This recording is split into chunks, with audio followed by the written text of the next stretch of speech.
नमस्कार, जय हिंद, वंदे मातरम। दोस्तों, आप सभी का अपना YouTube channel Gyanodaya coaching SSG में स्वागत है। और इस हिंदी व्याकरण के क्लास में सभी का स्वागत है। इस हिंदी व्याकरण में मैं स्वर संधि के लिए बता चुका हूं, स्वर संधि के बारे में बता चुका हूं। आज मैं आप लोगों को व्यंजन संधि बताने वाला हूं। आइए फटाफट आपको व्यंजन संधि बता देते हैं। आप बहुत ही कम समय में और बहुत ही अच्छे तरीके से बता देता हूं कि व्यंजन संधि होता क्या है। फटाफट समझ लेंगे और पसंद आया तो लाइक कमेंट शेयर जरूर करेंगे। आइए देखिए, व्यंजन संधि सबसे पहले हम जानते हैं व्यंजन। व्यंजन क्या है? तो सबसे पहले व्यंजन संधि के लिए हमें व्यंजन जानना जरूरी है। कुल 33 व्यंजन होते हैं और ये आपका क वर्ग है और ये जो आपका लिखा हुआ है ये वर्ण है। तो एक वर्ग में 5 वर्ण आते हैं। तो प्रत्येक वर्ग में तो क वर्ग, च वर्ग, ट वर्ग, त वर्ग और प वर्ग। तो हर वर्ग में 5 वर्ण आते हैं। तो क से क, ख, ग, घ, ङ, छ, छ, ज, झ, ञ, ट, ठ, ड, ढ, ढ़, त, थ, द, ध, न, प, फ, ब, भ, म। ये स्पर्शी व्यंजन है। इसके बाद आपका आता है अंतस्थ व्यंजन, य, र, ल, व। इसके बाद आपका आता है उसमें व्यंजन, श, ख, श, ह। इसके बाद आपका आता है संयुक्त व्यंजन। तो कुल जो है ये आपके व्यंजन 33 हैं।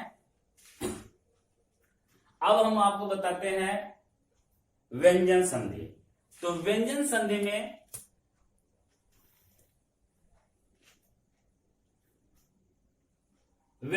में आपको 3 चीज समझना है। जैसे किसी व्यंजन के बाद यदि कोई स्वर आ जाता है तो व्यंजन संधि होता है। स्वर के बाद अगर कोई व्यंजन आ जाता है तो व्यंजन संधि होता है। अगर व्यंजन के बाद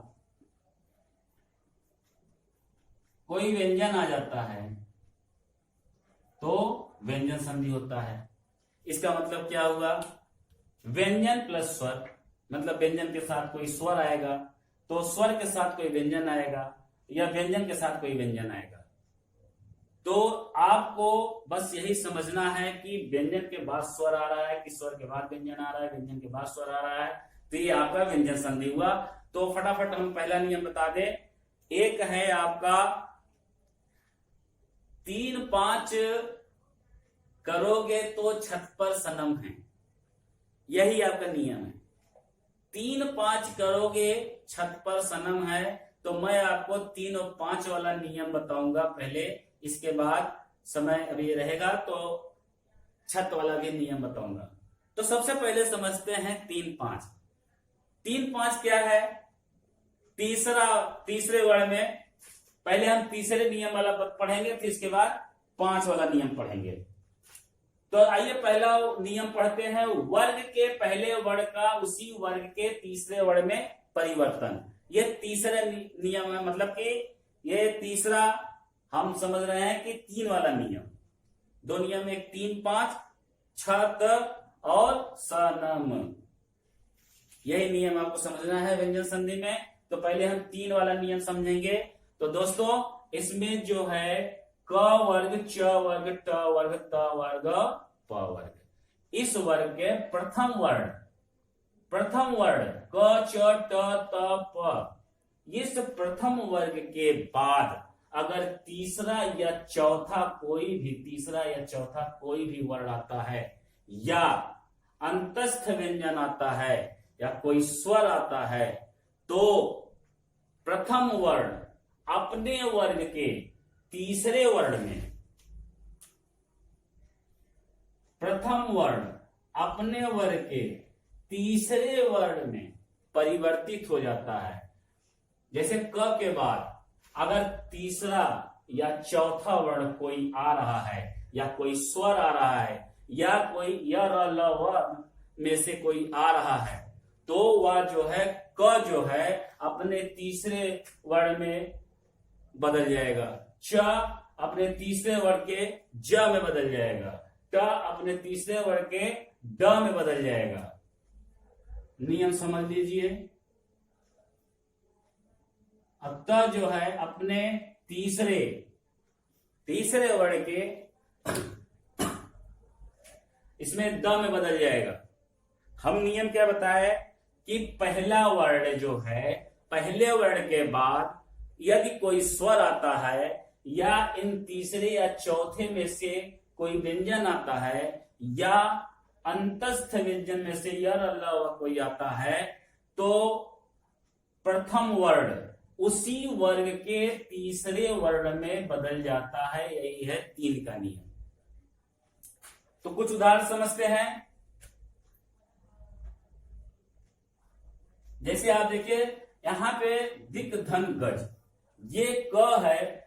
क जो है अब ये क्या कहे, प्रथम वर्ण के बाद अगर कोई तीसरा या चौथा वर्ण आता है तो ग क्या है आपका तीसरा वर्ण आ रहा है। तो जब यह तीसरा या चौथा कोई वर्ण आएगा तो ये क जो है ग में बदल जाएगा। यही नियम है।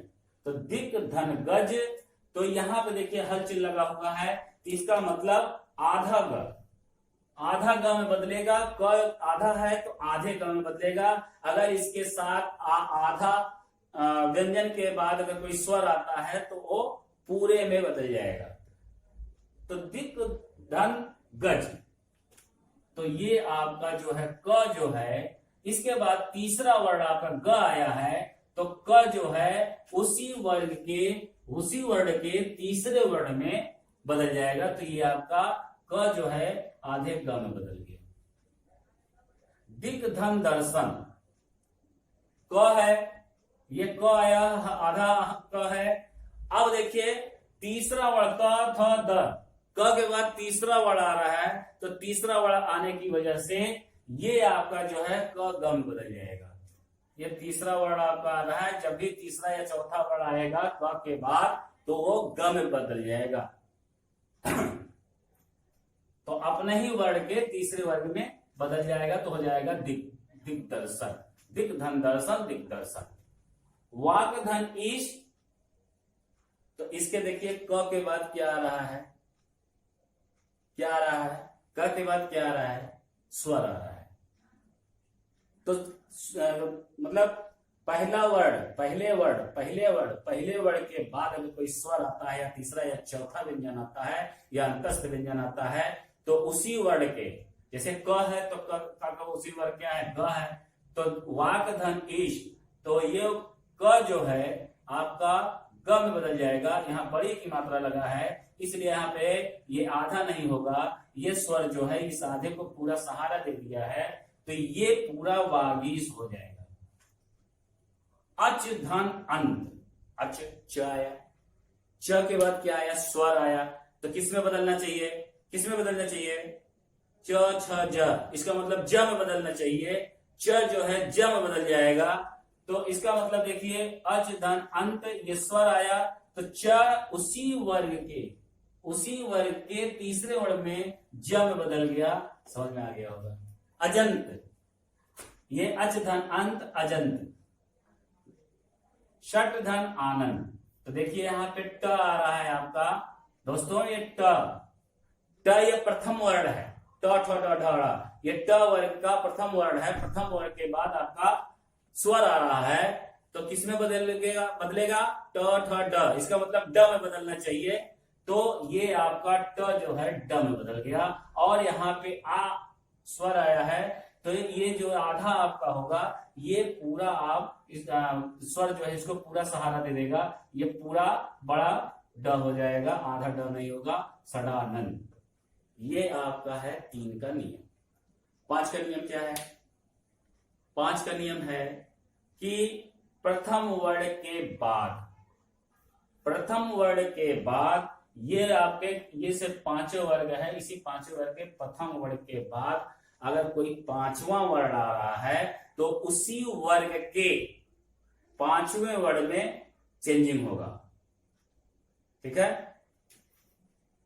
तो वर्ग के पहले वर्ग का 5वें वर्ण में परिवर्तन। नियम 2, तो जगत धन ना, उदाहरण देखते हैं। जगत त आया है, ये आपका देखिए त आया है, हलचल लगा है, त आया है तो त किसमें बदलना चाहिए, बोलिए।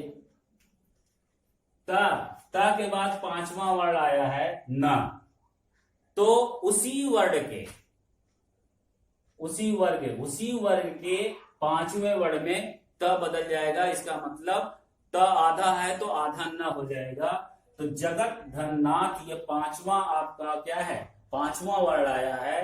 तो ये त जो है पांचवें त का जो है क्या है, पांचवा वर्ड न, त न में बदल जाएगा।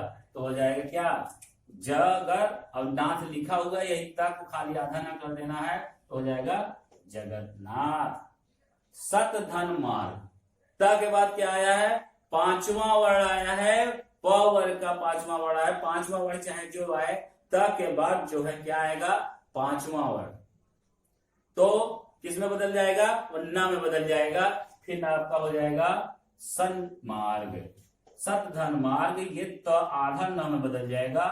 और ये देखिए वर्ड के पहले वर्ड के बाद ये पांचवा वर्ड आ रहा है, तो ये त न में बदल जाएगा। अब यहां देखिए उत धन नति, त के बाद पांचवा वर्ड आ रहा है न, तो उसी वर्ड का है, तो इसलिए क्या होगा, त जो है आधे न में बदल जाएगा और न जो है वो रहेगा। जो पांचवा वर्ड रहेगा, तो पांचवा वर्ड न है और ये त आपका आधे न में हो जाएगा, तो हो जाएगा उन्नति। उत धन नयन, ये भी देख लिए, उत धन नयन त है, तो कोई जरूरी नहीं है कि इसी वर्ड का ही ना आना चाहिए। तो पांचवा वर्ड कोई भी आ सकता है, तो अगर पांचवा वर्ड कोई भी आएगा तो इसमें क्या होगा, उसी वर्ड के, जैसे ट है, ट के बाद अगर मां आ जा रहा है, तो ट के मां आ रहा है, तो ट का अड़ा में बदल जाएगा, समझ रहे हैं। च के बाद अगर कोई न आ रहा है, च व्यंजन के बाद प्रथम वर्ड के बाद मान लीजिए पांचवा वर्ण न आ रहा है, तो ये च वर्ग के पांचवा वर्ड यहां आ रहा है, तो च का यहां बदल जाएगा।